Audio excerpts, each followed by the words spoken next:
Vous souvenez-vous de votre premier baiser? Les papillons, la chaleur, la texture des lèvres, il paraît qu'on s'en souvient mieux que de notre première fois. Mais quelle est la science derrière ce geste? Pourquoi d'un coup on s'est dit « je vais mettre ma bouche dans ta bouche et ça sera un signe d'amour » Est-ce qu'on observe ce comportement dans des tribus humaines éloignées ou chez les animaux? Ce qui laisserait penser à un rôle biologique. Et si c'était le cas, ça sert à quoi? On va voir si la science peut nous aider à comprendre pourquoi on s'embrasse. Quelle est l'origine historique du baiser? Dans les années 60, des chercheurs ont lancé une grande étude qui a conclu que oui, le baiser était universel. Tout le monde y croyait, jusqu'en 2015, quand on a refait l'étude avec une meilleure méthodologie. Sur 168 cultures humaines, seuls 46% pratiquent le baiser romantique. Certes, 46% représentent 90% de l'humanité, mais non, c'est pas universel. Leurs travaux ont aussi montré que plus une culture est complexe, plus elle est adepte du baiser. La cause serait nos vêtements, qui font des lèvres la seule muqueuse atteignable pour un échange sensuel et donc un lieu d'excitation. Et ça semble se confirmer quand on observe des tribus de chasseurs-cueilleurs où les vêtements sont absents. J'ai pas trouvé beaucoup de sources, mais dans les quelques sociétés étudiées, le baiser romantique y était absent. Certaines cultures pensent même que ça peut aspirer votre âme. Peut-on conclure dès lors que les hommes préhistoriques ne se soient jamais embrassés? Non, car aussi primitives soient ces tribus, elles ont aussi évolué avec le temps et peut-être que le baiser s'est perdu. Alors quelle est la plus ancienne trace historique de cette pratique? On a quelques hiéroglyphes égyptiens représentant des adultes proches, mais les lèvres se touchent pas. Les vraies premières traces de baiser se trouvent dans des inscriptions hindoues vieilles de 3500 ans. Ça serait d'ailleurs pendant ces grandes conquêtes qu'Alexandre le Grand, séduit par cette pratique, l'important en Europe. Et ça, on n'en est pas sûr. C'est pas parce qu'on n'a pas de traces écrites que ça n'existait pas avant. D'ailleurs, la Bible hébraïque fait référence à un baiser amoureux qu'on peut dater au 3e siècle avant Jésus-Christ, et ça avait l'air d'être déjà une norme amoureuse. C'est vraiment avec les Romains que le baiser va devenir une institution. Le suavium, le baiser des amants avec la langue, le basium en famille, et l'osculum entre copains. Oui, et ça existe encore aujourd'hui. En Russie et en Europe de l'Est, s'embrasser entre garçons sur la bouche est un signe de respect tout à fait hétéro. Ça se faisait aussi au Moyen-Âge entre chevaliers, et j'ai l'impression partout dans le monde en fait. Pendant une grande partie de notre histoire, le baiser sur la bouche n'avait pas la connotation sexuelle qu'on lui connaît aujourd'hui. Pensez-y, il n'y a pas encore si longtemps, un père qui embrassait sa petite fille sur la bouche, ça choquait personne. Aujourd'hui, ça met très mal à l'aise, voire c'est criminalisable. Alors du coup, le baiser serait une pure invention culturelle sans aucun sous-jacent naturel, ce qui nous amène à la question... Les animaux s'embrassent-ils? Si les animaux pratiquent aussi le baiser, ça veut dire que ce serait un truc instinctif, un comportement inné. Il y a beaucoup d'espèces qui ont l'air de s'embrasser. Les souris et les écureuils brossent leur nez, les tortues se donnent une petite tape sur la tête, les félins se lèchent entre eux et les girafes entrelacent leurs cous. Oui, mais est-ce qu'on donne la bonne signification à ces comportements? À un moment, il y avait un couple de pigeons qui venaient toujours à ma fenêtre. C'était toujours les mêmes. Ils étaient en couple puisque les pigeons sont monogames. Et j'avais l'impression qu'ils s'embrassaient. Ils se frottaient le bec comme ça. Oh, trop mignon! En vrai, c'est pas une marque d'affection telle qu'on l'entend chez les humains.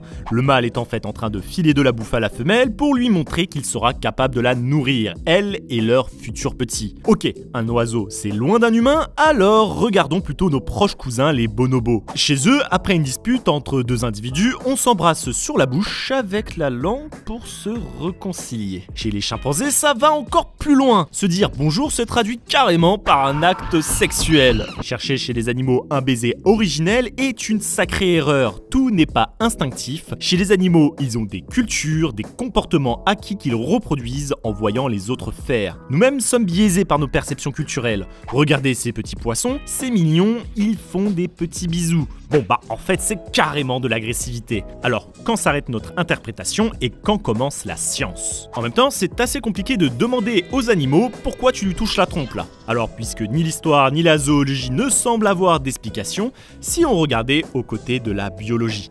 Pourquoi on s'embrasse selon la biologie? Il y a 3 grandes théories avancées par la science. 1. La béquée. Le tout petit qui n'a pas de dents ne peut manger que de la purée. Alors avant l'invention du Thermomix, c'est maman qui s'y collait. Elle prenait de la nourriture dans sa bouche, la mâchait et la régurgitait dans la bouche du bébé. On appelle ça le baiser d'alimentation. Oiseaux, loups, insectes et humains utilisent cette technique. Le baiser amoureux viendrait alors de cette époque où sentir les lèvres de quelqu'un contre les siennes signifiait nourriture, sécurité et bien-être. à éviter quand même en date. 2. Le reniflage informatif. Un individu dégage des phéromones, des odeurs qui vont lui être propres. Elles sont en fonction de l'âge, de la bonne santé, du sexe, de la période de fertilité et d'un tas d'autres choses. Nos ancêtres, avant d'avoir inventé la parole pour expliquer leur intention, se reniflaient de très près pour détecter ces informations. Tu veux un date avec moi? Laisse-moi te sentir d'abord. D'un reniflement rapproché nez contre nez, on serait alors passé à un baiser bouche contre bouche quand l'olfactif est devenu has-been.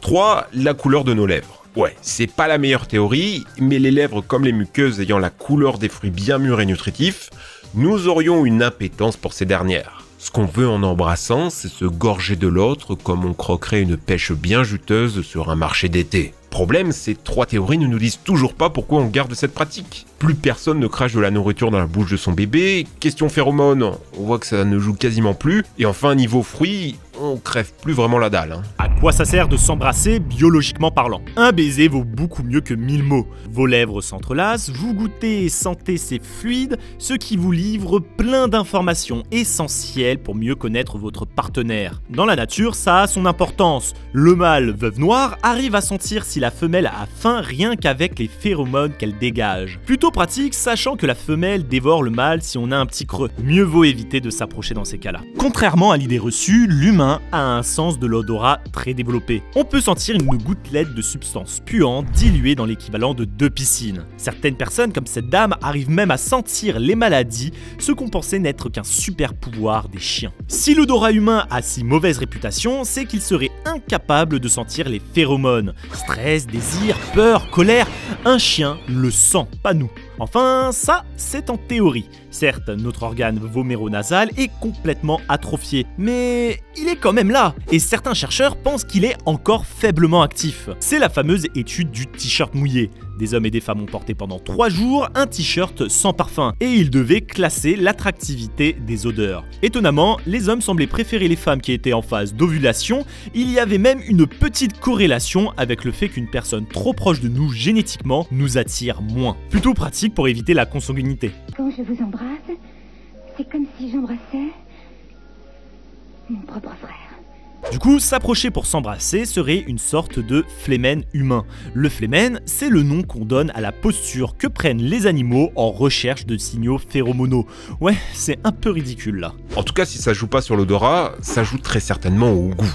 Dans la salive, il y a aussi des hormones, comme la testostérone. La salive des hommes en contient et la femme y est sensible. La paroi sous la langue étant très fine, l'hormone va pouvoir passer très vite dans le sang. Des essais sont même en cours pour booster la libido des femmes ménopausées avec un spray buccal à la testostérone. Au-delà de l'excitation, c'est aussi un bon moyen de connaître l'état de santé de votre partenaire. On estime qu'on échange 1 cuillère à café de salive lors d'un baiser langoureux. Et la salive, c'est pas que de l'eau. On a droit à toutes les bactéries du partenaire, environ 80 millions de bactéries échangées pour un baiser de 10 secondes. 700 types de bactéries différentes. Ne criez pas au drame, une poignée de main c'est près de 10 000 milliards. Mais sans aller chercher aussi loin, une simple haleine fraîche fera toujours plus envie qu'une haleine malade. Cadavérine, odeur de poisson ou de pommes pourries, c'est des symptômes de maladie qui vous repoussent naturellement. Si c'est intellectuellement stimulant de chercher des explications complexes à pourquoi on s'embrasse, la vérité pourrait être un peu plus décevante. C'est juste que c'est agréable. Tout part de ce bonhomme, un homunculus sensitif. En gros, plus la partie du corps est grosse, plus elle est sensible au toucher, plus le nombre de connexions nerveuses est grande. Vous avez vu la taille des lèvres? C'est une des zones les plus sensibles de notre anatomie, encore plus que sous la ceinture. Et c'est normal, c'est par là qu'on mange. Une plante qui nous brûle, un insecte qui nous pique, c'est un signal qu'il faut recracher. Mais quand c'est agréable, que c'est doux, c'est que ça doit être bon pour vous. Alors vous avez droit à votre shoot de dopamine. Le baiser n'est-il donc qu'une pratique culturelle arrivée au hasard, ou répond-il à un besoin biologique et inné? La science n'a pas de réponse définitive.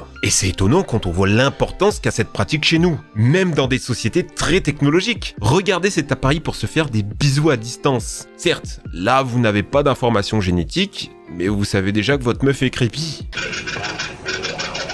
Et que penser de ce site de rencontre qui propose d'analyser votre ADN à partir de salive pour trouver le partenaire génétiquement idéal? 2 000 $ l'inscription, alors que comme on vient de le voir, il suffit de tendre vos lèvres à l'inconnu. Oui, en amour comme en science, la sérendipité est ce qu'il y a de meilleur.